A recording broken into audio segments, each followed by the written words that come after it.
Italian Wine Podcast. Chin Chin with Italian wine people.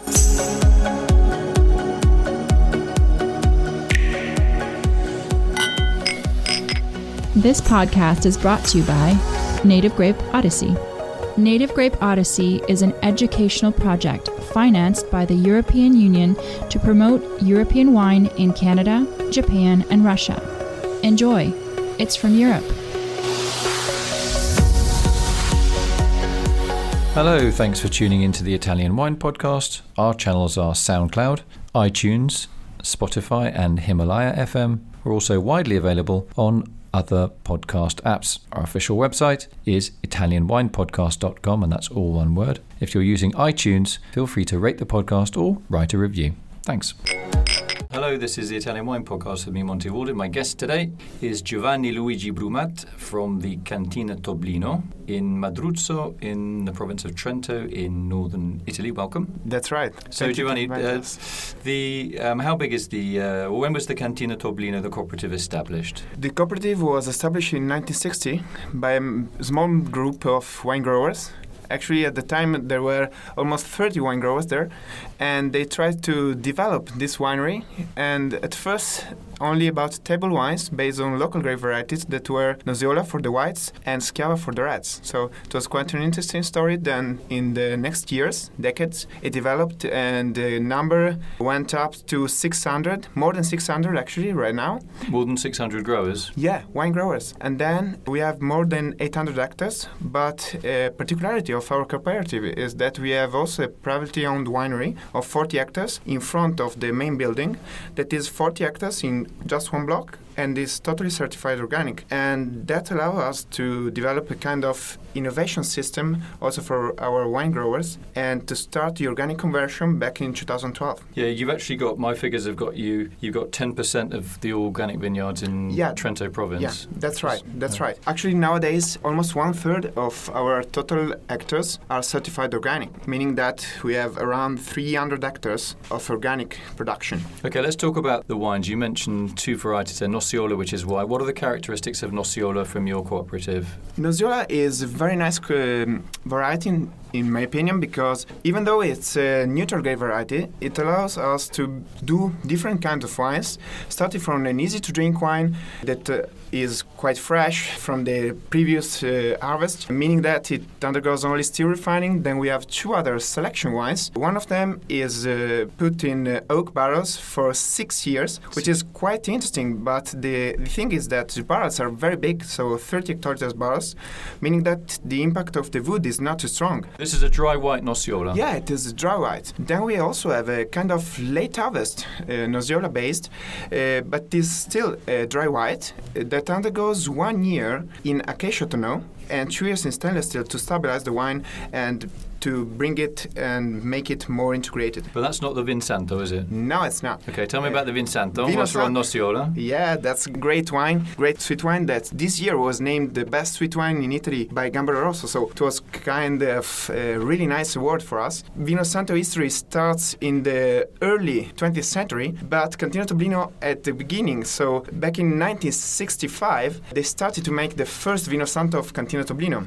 and they brought it to the market 7 years later. So in 1972, which was great Vino Santo, and we still have some bottles in our winery. But the good thing about Vino Santo is that in recent years, the technique to produce it developed. In fact, nowadays it's harvested usually in the first half of October. Then the grapes are put on the gratings for 6 months. So they're air dried? Yeah, they are dried, yeah. Natural air dry usually, because we have two winds that are very important for us. One from Lake Garda that is called Lora, and the other one called Peller from the Dolomites. So the one is a cool wind from the mountain and one is a warm wind from the lake. That's right, but the thing is that Lora is a softer wind that gets strength when it goes to the Trento Valley and then Bolzano Valley. When it comes to the Valle dei Laghi, so our place, is kind of soft wind, soft breeze that brings even a little bit of fresh air sometimes. Whereas polar is a stronger wind, and it is very important because some of our soils are clay soils, so they are not too good for drainage. But the good thing is that wind brings dry air and so on. So and allows it to dry out a little bit. Yeah. What would you eat? What is a typical local dish for the Vin Santo Nosiola? For the Vino Santo, it can be paired with almost everything because we also have tried it with scallop of foie gras, with some truffle, and it's quite nice to make pairings. But on the other hand, it can also be paired with sweet dishes, so desserts like walnut or nutty-based desserts, which is very, very nice, and even with some cheeses.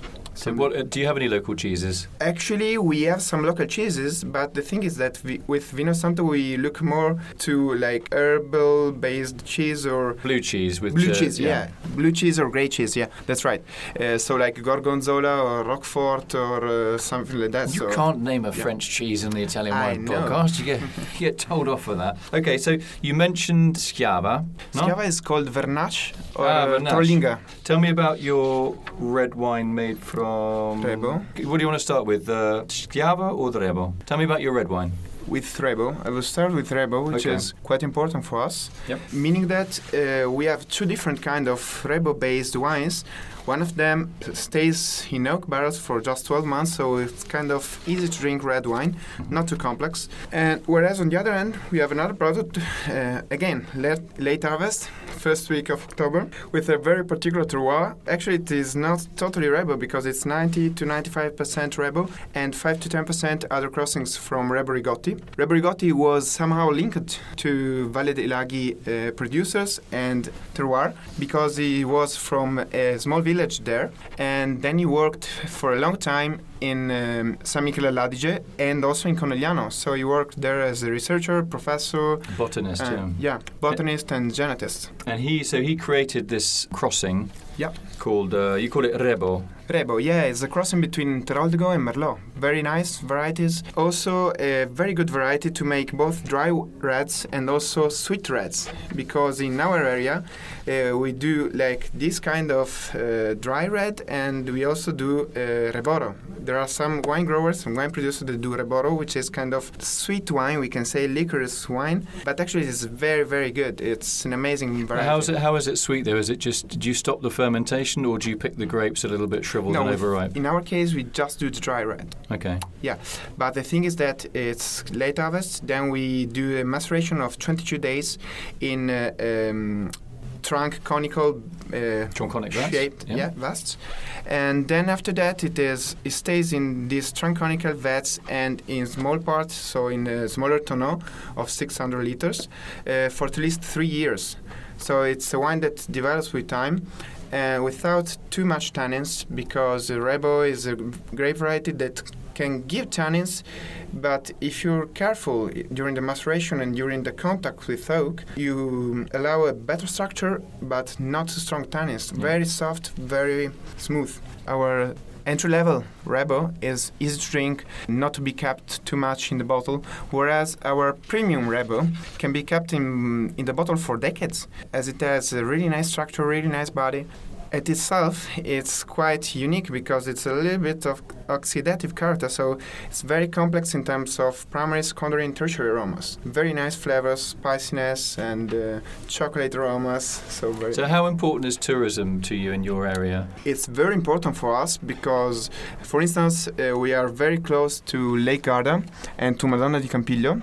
So skiing areas. Also Lake Garda is for like tourism and everything. But the good thing for us is that we also have a restaurant in our winery that is called Cantina Toblino. Therefore, we can give our guests a unique experience, tasting wines, pairing with really nice local products and foods. So give us some local dishes that your restaurant serves, the winery restaurant serves. For instance, and Giovanni's tall and slim, but I bet you love your food, right? Yeah, I love food. I love food pairing with really nice wines. Go on. So the best dishes, in my opinion, is like a rice risotto cooked with a little bit of Trento docks, so sparkling wines from our winery. Really? Yeah. Okay. With some local herbs that are produced by a company called Gua, that is a really small company that produces herbs and mushrooms and other stuff. And then you add a little bit of trout, fresh trout, small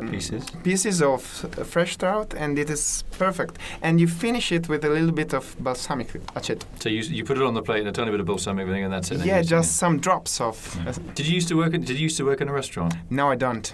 But I really love food, and I really have very nice relationship with some chefs because I love eating like simple local products, but prepared in an innovative and modern way. Go on, give me another of your favourite dishes that you. Another and one. What would you pair it with the wines from Toblino Co-op? I would say that this risotto that I've just described goes well with our Nosiola Largiller, the one that stays 6 years in the oak vats. And whereas for the Rebo-based wine that is called Delimaro, I would say kind of brasato, but we call it Capel del Prete, which is the name for brasato in Trentino, we can say. Brasato is like a stew, isn't it? Yeah, it's kind of red meat. Braised meat, yeah. Braised meat that is cooked for 2 or 3 hours. And on the bone? No, not on the bone. Okay, no, not on the bone. On its own, yeah. Okay. And the thing is that the meat then is very, very soft, but kind of sweet spiciness. Juicy. In it, yeah, juicy. Very nice pairing with Rebo.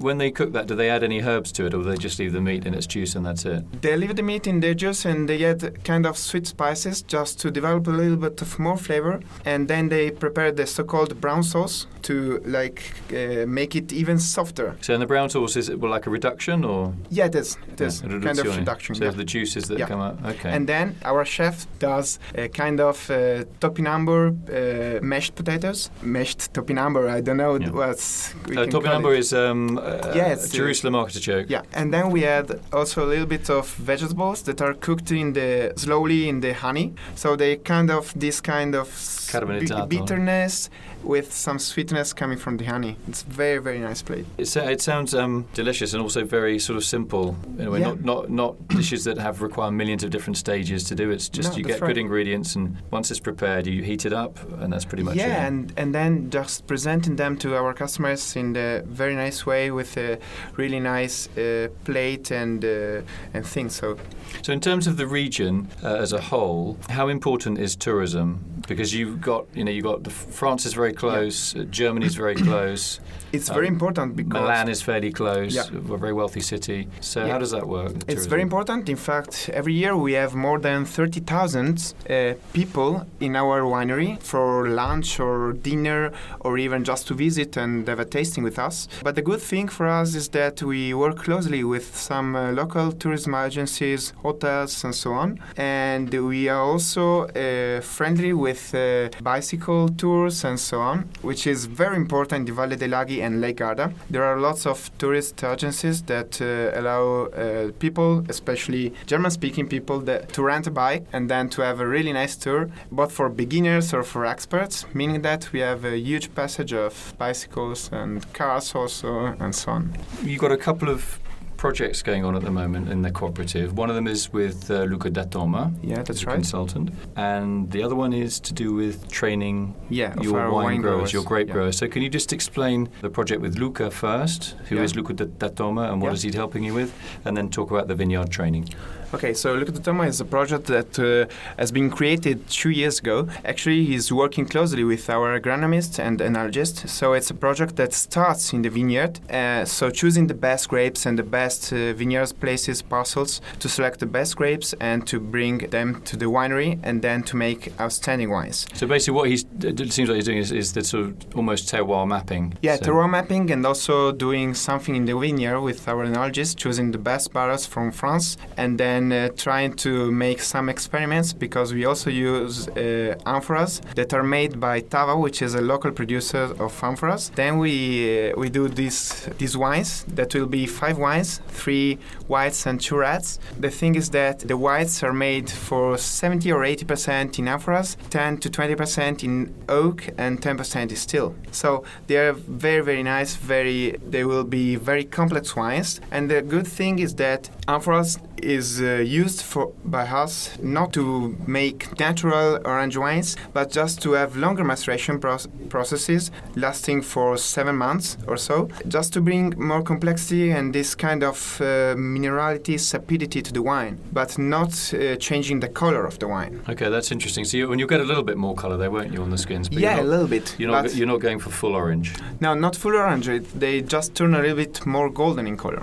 In terms of Luca da Toma, give me some examples of what's changing in the vineyard. Is it you're changing the pruning, or you're changing de-leafing, or what's going on? Yeah, it's changing also the approach to the organic farming that we are already doing, but the thing is trying to make our agronomists and also wine growers to use other products that can be also used by biodynamic producers, not only organic, to have a more environmental friendly and sustainable approach in the vineyard. So you're using like herbal teas, like les tisanes, things like that? No, it depends, because we mostly use the cover crop and other stuff, because luckily we have a really nice climate there, thanks to the winds and to the presence of the lakes that brings a really mild climate, very, very nice. So therefore we don't need to use too much copper or sulfur in the vineyards, even though it's allowed for the organic production. And so do you know what kind of cover crops you're sowing at the moment? Yeah, we use different types of cover crops, so legumes and even other kind of flowers, just to increase two things. So the nutrients for the vines. So mainly nitrogen with legumes? Yeah, and on the other side, to allow a better structure of the soil. So organic matter? Substanza organica, so to build soil structure, and these legumes have very fine roots and they create a nice texture in the soil, which is easier for makes it easy for vine roots to go dig a little bit deeper. Yeah, that's right, and it's especially important both in our valley side and also on the hilly side, because on the valley side we have an alluvial soil, so a calcareous based or even clay and sand based soil, whereas in the hilly side on one end, so on the east side, we have more clay and marl also, which is a very soft rock that can easily be cracked by hand. And on the side of the Dolomites, so going west, we have porphyry and granite. So we have different kinds of minerality and different types of soil. And all your cover cropping is adapted to which soil type? Yeah, and we change the crop every time. And we do an analysis of the soil, and then we choose which type of crop to use. So that's all Luca da Toma is helping you with that? Yeah. So Luca, just if those of you don't know, he's got his own winery with his wife on the Tuscan coast. It's called Due Mani, two pairs of hands. He's a top guy for sensible sort of organic and biodynamic consultancy. Keeps things really simple, very, very cost effective, common sense solutions to easily resolvable problems that it's like a stone in your shoe. Take the stone out and you get 10% more quality for minimal effort. Yeah?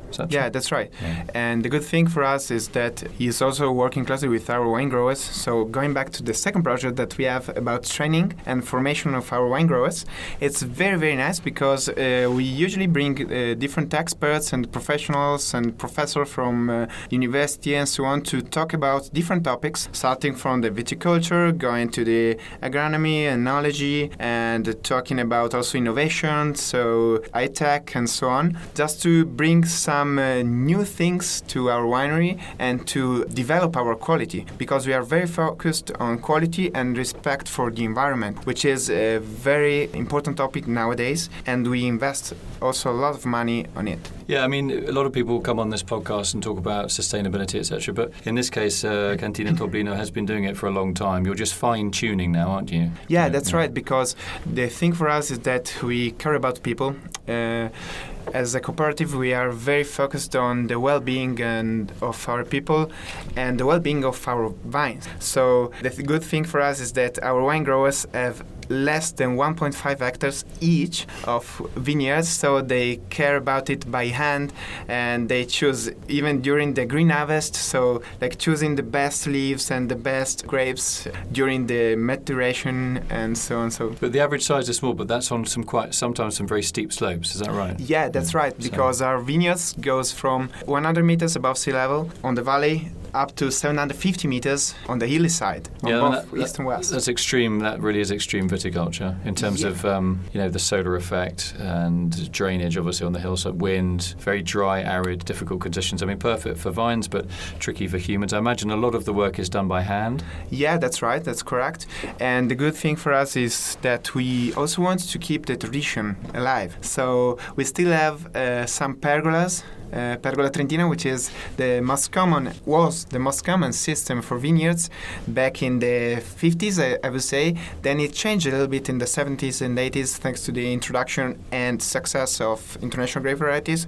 So nowadays we use the Guyot for the new vineyards, but we still kept some Nosiola and Schiava vineyards with the pergola trentina.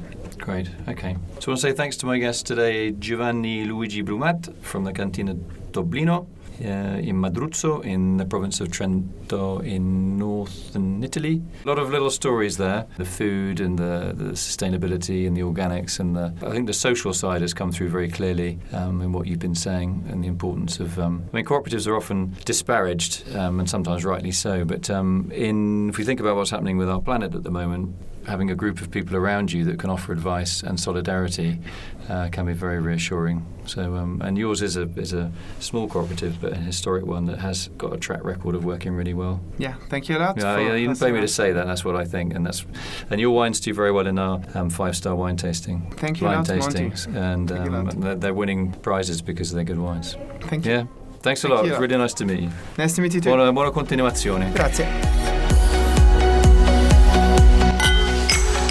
This podcast has been brought to you by Native Grape Odyssey, discovering the true essence of high-quality wine from Europe.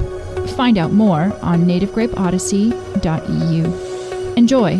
It's from Europe. Follow Italian Wine Podcast on Facebook and Instagram.